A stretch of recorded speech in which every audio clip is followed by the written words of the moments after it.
En dehors de la sphère professionnelle, quelle passion vous anime? J'aime beaucoup la lecture. Alors, je dois lire tous les jours. J'aime bien lire des biographies et des romans historiques. Les biographies, parce que je trouve que c'est très inspirant de voir les personnes, comment elles ont évolué, quelles sont les difficultés, parce qu'à la fin, tout le monde a des difficultés. Et ça me conforte dans mon idée que les problèmes nous font toujours avancer. D'accord. Quelle biographie vous avez lue qui vous a vraiment plu? Récemment, j'ai lu la biographie de Lady Churchill. C'était très intéressant de voir quelle femme était derrière cet homme qui a fait beaucoup de choses et l'importance qu'elle a eue, la relation qu'ils ont eue aussi entre eux.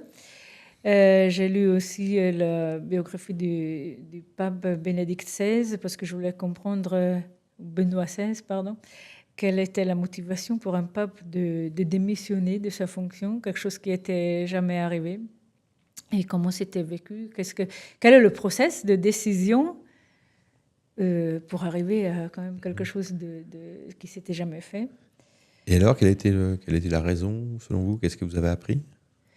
Il était plus trop en accord et il y avait beaucoup de difficultés, beaucoup de résistance aussi en interne. Et je pense qu'il se sentait plus à sa place et il pouvait plus répondre à ce qu'on attendait de lui. D'accord. Et j'ai trouvé ça très courageux de prendre cette décision et de se dire prendre des décisions, c'est toujours courageux. Hein. Ouais, c'est vrai. Une autre biographie qui vous a marqué?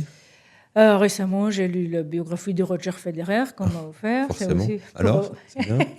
pour voir tous les sacrifices aussi que des parents peuvent faire pour, quand ils croient en leur enfant, hein, et pour leur donner la possibilité de devenir ce qu'ils deviennent après. Donc, où je suis aussi très en adéquation avec l'éducation qu'on reçoit.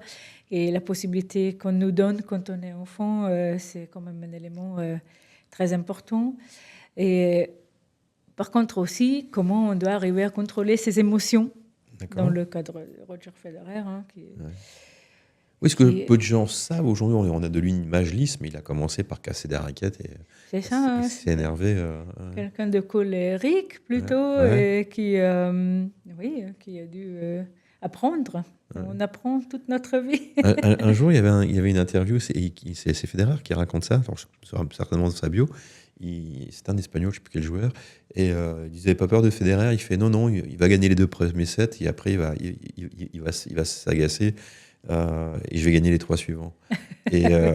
Ça l'avait vraiment marqué. C'est à partir de là qu'il a réfléchi. Donc ça prouve quand même que c'est un garçon qui est intelligent et qui écoute. Oui. Mais et sur son mental, lui, il a beaucoup travaillé sur son mental. Hein. Ouais, énormément. Ouais. Oui. Avec le succès qu'on sait. Ouais. Oui. Ok. Une autre passion peut-être dont vous voudriez parler? Là, j'ai un blanc. C'est pas grave. Qu'est-ce que c'était mon autre? La marche, la nature. La nature. Donc, moi, j'ai besoin. Alors, je vais reprendre la question comme ça. Enfin. Alors, une autre passion dont vous voudriez parler? Alors, moi, je suis passionnée par la nature. J'aime bien être dans la nature. J'ai besoin d'être dans la nature. J'ai besoin de me promener, de voir, d'entendre les oiseaux, de voir la nature évoluer, et les saisons. Je pense que je ne pourrais pas vivre dans un pays où il n'y a pas de saison. C'est inspirant. Et j'ai besoin de la nature. J'ai grandi dans les montagnes. Hein. Et la montagne, je trouve que ça donne une force, une stabilité aussi. Mais j'ai besoin d'être inspirée par la nature. Alors, vous qui avez travaillé vous travaillez aussi avec des clients dans l'industrie, parfois l'industrie plastique ou d'autres industries, comment vous faites la jonction entre cet amour de la nature, donc j'imagine ce besoin de protéger la nature, et cette réalité économique qui nous fait consommer 1,5 fois ce que la planète pourrait nous donner chaque année?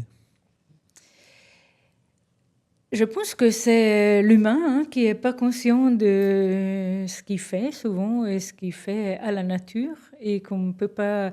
C'est comme un ménage, on ne peut pas consommer ce qu'on n'a pas. Et à un moment, il faut se rendre compte que le plastique, c'est pas un problème du plastique en lui-même, c'est du problème qu'est-ce qu'on fait avec le plastique. Ainsi, on jette le plastique dans la nature, évidemment, ça ne va pas et ça fait mal à la nature. Et là, il y a quelque chose aussi, je pense que du côté suisse, qui est différent par rapport à la France, où il y a 30 ans, j'ai vu un panneau sur l'autoroute qui m'avait beaucoup choqué. C'est un panneau qui disait ne jetez plus. Et c'était une voiture avec une vitre baissée. Ah oui, je crois que c'est même disait l'autoroute n'est pas une poubelle ou quelque chose comme oui, ça. Oui, ne jetez plus. Ouais. Ben, ne jetez plus. Le plus, c'est surtout le plus qui m'a choqué. Pourquoi plus? On n'a jamais on jette quelque chose. C'est pas parce qu'on se défait quelque chose et qu'on le met ailleurs qu'il va disparaître. Et c'est là aussi être conscient et prendre conscience de ce qu'on fait vraiment. Et c'est la nature, elle a des ressources, les ressources sont limitées. Et, il faut éviter les gaspillages. Mais ça m'a été inculqué depuis ma plus petite enfance. Et aujourd'hui, si vous voulez porter un regard écologique sur la planète, est-ce que vous êtes plutôt optimiste ou pessimiste ? Je crois qu'il y a une prise de conscience, surtout dans les générations futures. Je vois ça dans mon environnement, de mes nièces, qui ont une vue différente, qui sont très très proches de la nature. Et je crois que la jeunesse est plus proche de la nature que certaines autres générations. Et il y a une prise de conscience. Et vous, quelle est votre vision de l'avenir économique? Est-ce qu'on va continuer à produire un petit peu sans trop regarder les conséquences, ou est-ce que vous pensez qu'on va devoir opérer un virage à 180 degrés? Non, je crois que les déchets, tout ça dans les entreprises, c'est quand même traité. Déjà parce qu'il y a des normes et parce que c'est demandé aux entreprises aussi. Et un de mes sujets sur lesquels j'ai travaillé quand je m'occupais des achats, c'était justement les déchets et la réutilisation des déchets, la valorisation des déchets, la diminution de la création des déchets. Et ça, c'est quelque chose que je trouve aussi passionnant dans les entreprises, à savoir où il y a aussi un travail d'éducation qui est fait. Qu'est-ce qu'on fait avec nos déchets ?